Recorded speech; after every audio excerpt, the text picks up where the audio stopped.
السلام علیکم جی، کیسے ہیں آپ سب؟ اللہ تعالیٰ آپ کو اپنے گھروں میں شاد و آباد رکھے۔ آج میں جس ٹاپک پہ بات کرنا چاہتی ہوں یہ آج کے دور کا، اس معاشرے کا ایک اہم حصہ بن چکا ہے، جس پہ بہت کم لوگ بات کرتے ہیں۔ بہت کم لوگ اس پہ مدعا اٹھاتے ہیں۔ تو اللہ تعالیٰ توفیق دے ہم سب کو کہ ہم کچھ ایسی باتیں، کچھ ایسی چیزیں جو کسی دوسرے کے لیے فائدہ مند ثابت ہو سکتی ہیں، تو ہم ایسی چیزیں زیادہ سے زیادہ پھیلائیں۔ اللہ تعالیٰ ہمیں نیکی کرنے کی توفیق عطا فرمائے۔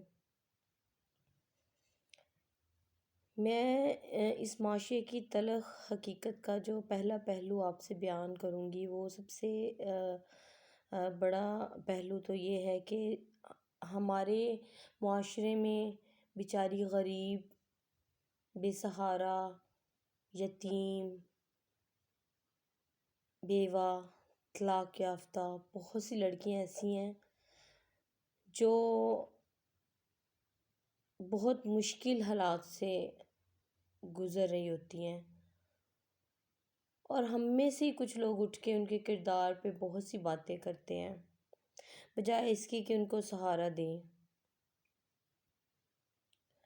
اور اس کے مقابل اگر دیکھا جائے تو لڑکا بد کردار ہو، زانی، شرابی، کچھ بھی ہو، دولت مند ہے تو سب خیر ہے، پڑ گیا عیبوں پر پردہ، حسین سے حسین معزز گھرانے کی پڑھی لکھی لڑکی کا رشتہ حاضر خدمت ہے۔ لڑکا دیندار ہے، متقی ہے، عالم فاضل ہے، مگر کاروبار ٹھیک نہیں، گزر بسر مشکل سے ہوتا ہے، تو رشتہ آسانی سے نہیں ملے گا، کیونکہ اس کی غربت اس کا سب سے بڑا عیب ہے۔ جس نے پردہ ڈال دیا اس کی خوبیوں پر، اور یہ ہمارا عام رویہ ہے۔ اور پتہ ہے اسلام کا رویہ کیسا ہے؟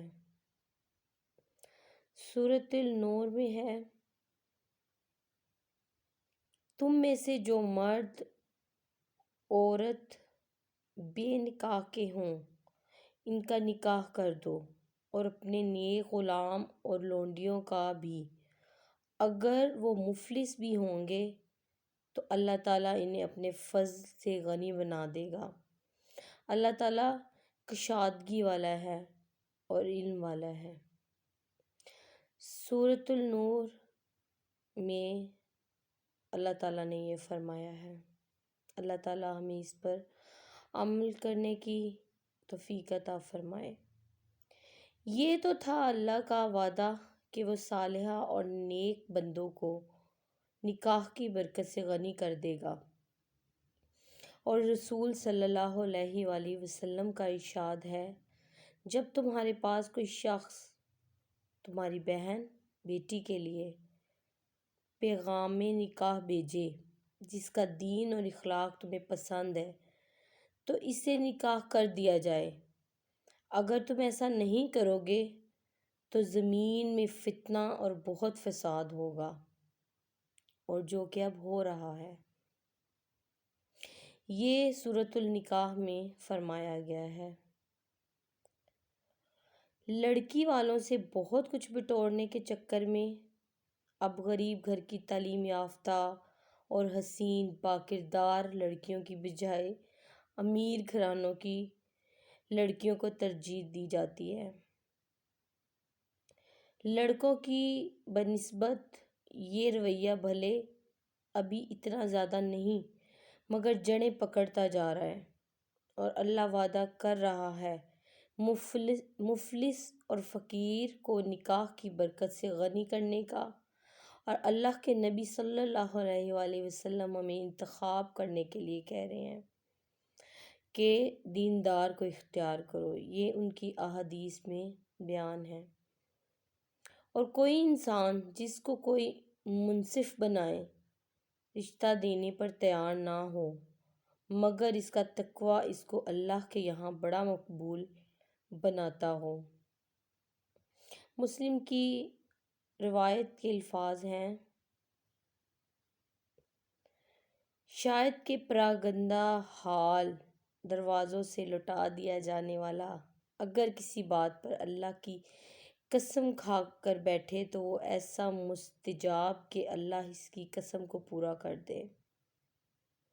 اور زمانے کی آنکھ نے بھی گواہی دی کہ جب ہمارے بڑے دینداری شرافت دیکھ کر نکاح کرتے تھے تو چند سالوں میں گھر کی حالت بڑی تیزی سے بدل جاتی تھی۔ دن بہ دن ترقی، اور اب معاملہ الٹ دیا، دولت کو اول ترجیح بنا لی، اور ہم نے تو اب نہ گھروں میں سکون ملا اور نہ ہی ترقی اور نہ ہی ہدایت۔ یقین کیجئے ان میں سے کچھ باتیں میرے اپنے اوپر بھی بیتی ہیں۔ یقین کیجئے جس نے ہدایت دی ہے وہ غنی کرنے کا وعدہ بھی کر رہا ہے اور وہ اپنا وعدہ پورا بھی کرے گا اگر آپ اس اللہ کی مان لیں گے۔ رسول پاک صلی اللہ علیہ وآلہ وسلم نے بھی اپنی امت کو ایک مشورہ دیا ہے جو کبھی غلط ہو ہی نہیں سکتا، فائدہ اٹھانا ہے تو آزمائش شرط ہے۔ میں صرف یہ کہنا چاہوں گی کہ خدا را جو غریب، یتیم، مسکین، بے سہارا لڑکے یا لڑکیاں جو صرف اس وجہ سے جن کی شادیاں نہیں ہو پا رہی کہ ان کے پاس بہت زیادہ پیسہ نہیں ہے، تو خدا را پلیز آپ سے درخواست ہے کہ اللہ اور اللہ کے رسول کے شریعت کے مطابق آپ یہ باتیں سمجھیں۔ بے شک اللہ کی ہر بات میں مصلحت ہے اور اللہ اپنے ہر وعدے کو پورا کرنے والے ہیں۔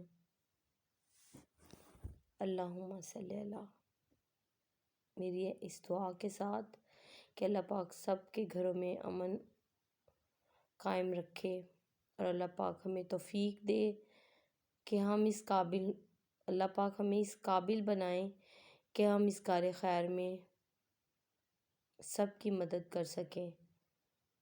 اگر میرے سے کوئی غلطی ہوگی ہو بولنے میں یا الفاظ کے انتخاب میں تو معذرت چاہوں گی۔